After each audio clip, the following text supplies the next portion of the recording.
Isaiah chapter 33. Ah, you destroyer, who yourself have not been destroyed, you traitor, whom none has betrayed. When you have ceased to destroy, you will be destroyed, and when you have finished betraying, they will betray you. O Lord, be gracious to me. We wait for you. Be our arm every morning, our salvation in the time of trouble. At the tumultuous noise, peoples flee. When you lift yourself up, nations are scattered, and your spoil is gathered as the caterpillar gathers. As locusts leap, it is leapt upon. The Lord is exalted, for he dwells on high. He will fill Zion with justice and righteousness, and he will be the stability of your times, abundance of salvation, wisdom and knowledge. The fear of the Lord is Zion's treasure. Behold, their heroes cry in the streets. The envoys of peace weep bitterly. The highways lie waste, the traveler ceases. Covenants are broken, cities are despised. There is no regard for man. The land mourns and languishes. Lebanon is confounded and withers away. Sharon is like a desert, and Bashan and Carmel shake off their leaves. Now I will arise, says the Lord. Now I will lift myself up. Now I will be exalted. You conceive chaff. You give birth to stubble. Your breath is a fire that will consume you. And the peoples will be as if burned to lime, like thorns cut down that are burned in the fire. Hear, you who are far off, what I have done, and you who are near, acknowledge my might. The sinners in Zion are afraid. Trembling has seized the godless. Who among us can dwell with the consuming fire? Who among us can dwell with everlasting burnings? He who walks righteously and speaks uprightly, who despises the gain of oppressions, who shakes his hands lest they hold a bribe, who stops his ears from hearing of bloodshed and shuts his eyes from looking on evil. He will dwell on the heights. His place of defense will be the fortresses of rocks. His bread will be given him, his water will be sure. Your eyes will behold the king in his beauty. You will see a land that stretches afar. Your heart will muse on the terror. Where is he who counted? Where is he who weighed the tribute? Where is he who counted the towers? You will see those arrogant people no more, people whose speech is obscure, whose language is strange and incomprehensible. Look on Zion, the city of our festivals. Your eyes will see Jerusalem, a peaceful abode, a tent that will not be moved. Its stakes will never be pulled up, nor any of its ropes broken. There the Lord will be our mighty one. It will be like a place of broad rivers and streams. No galley with oars will ride them, no mighty ship will sail them. For the Lord is our judge, the Lord is our lawgiver, the Lord is our king. It is he who will save us. Your rigging hangs loose, the mast is not held secure, the sail is not spread. Then an abundance of spoils will be divided, and even the lame will carry off plunder. No one living in Zion will say, I am ill, and the sins of those who dwell there will be forgiven. Chapter 34. Come near, you nations, and listen. Pay attention, you peoples. Let the earth hear, and all that is in it, the world, and all that comes out of it. The Lord is angry with all nations. His wrath is on all their armies. He will totally destroy them. He will give them over to slaughter. Their slain will be thrown out. Their dead bodies will stink. The mountains will be soaked with their blood.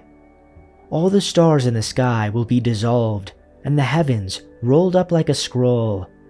All the starry hosts will fall, like withered leaves from the vine, like shriveled figs from the fig tree.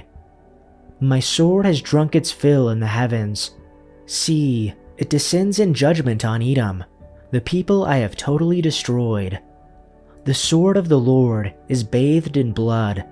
It is covered with fat, the blood of lambs and goats, fat from the kidneys of rams.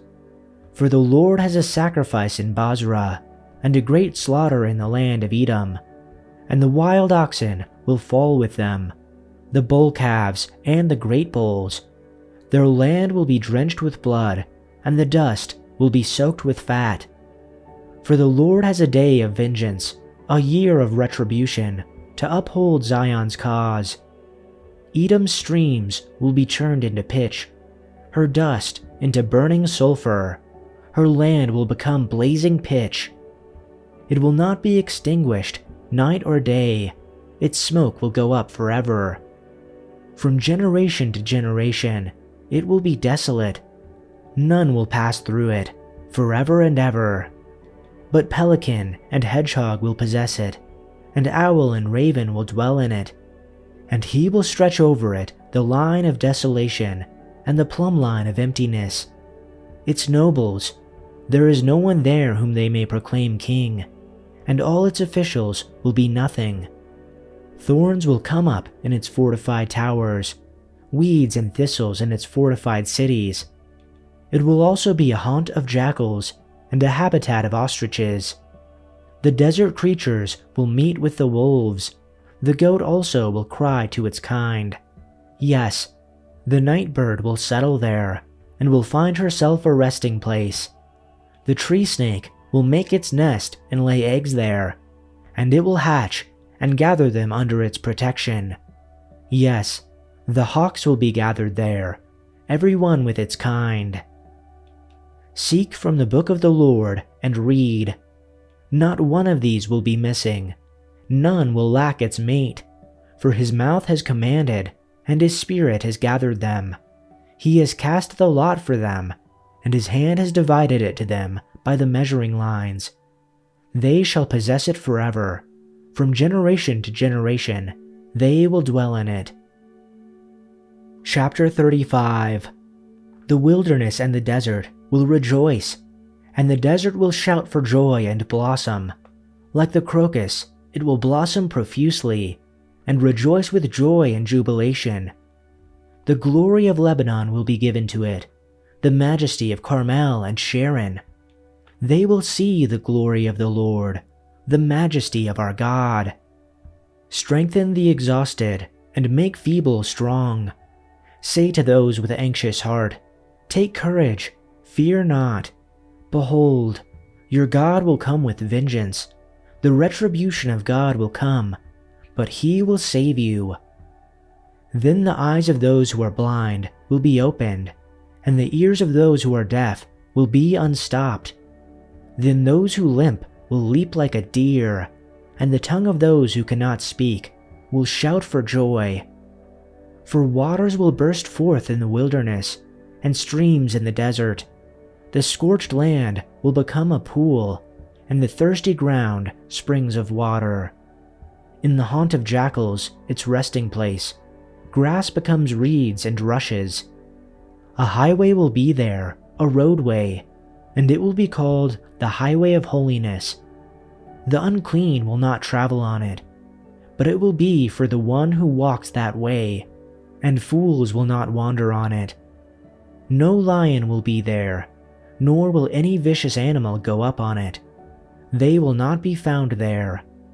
But the redeemed will walk there, and the redeemed of the Lord will return, and come to Zion with joyful shouting, and everlasting joy will be on their heads. They will obtain gladness and joy, and sorrow and sighing will flee away.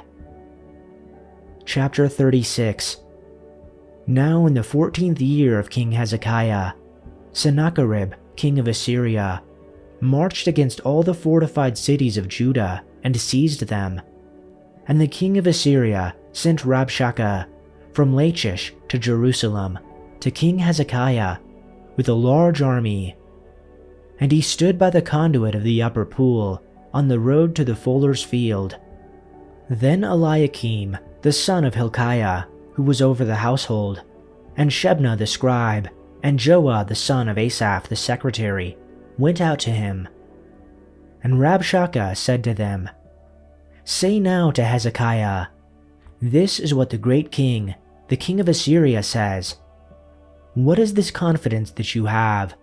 I say, your plan and strength for the war are only empty words. Now on whom have you relied that you have revolted against me? Behold, you have relied on the staff of this broken reed, on Egypt, on which if a man leans, it will go into his hand and pierce it. So is Pharaoh king of Egypt to all who rely on him. But if you say to me, we trust in the Lord our God, is it not he whose high places and whose altars Hezekiah has taken away, and has said to Judah and to Jerusalem, you shall worship before this altar? Now then, come make a wager with my master, the king of Assyria. I will give you 2,000 horses, if you are able on your part to put riders on them. How then can you drive back even one official of the least of my master's servants, and rely on Egypt for chariots and horsemen? And have I now come up without the Lord's approval against this land to destroy it? The Lord said to me, go up against this land and destroy it. Then Eliakim, Shebna, and Joah said to the Assyrian chief of staff, please speak to us in Aramaic, for we understand it well. Don't speak in Hebrew, for the people on the wall will hear. But Sennacherib's chief of staff replied, do you think my master sent this message only to you and your master? He wants all the people to hear it, for when we put this city under siege, they will suffer along with you. They will be so hungry and thirsty that they will eat their own dung and drink their own urine. Then the chief of staff stood and shouted in Hebrew to the people on the wall, listen to this message from the great king of Assyria. This is what the king says. Don't let Hezekiah deceive you. He will never be able to rescue you. Don't let him fool you into trusting in the Lord by saying, the Lord will surely rescue us. This city will never fall into the hands of the Assyrian king. Don't listen to Hezekiah. These are the terms the king of Assyria is offering. Make peace with me, open the gates and come out. Then each of you can continue eating from your own grapevine and fig tree, and drinking from your own well. Then I will arrange to take you to another land like this one, a land of grain and new wine, bread and vineyards. Don't let Hezekiah mislead you by saying, the Lord will rescue us. Have the gods of any other nation ever saved their people from the king of Assyria?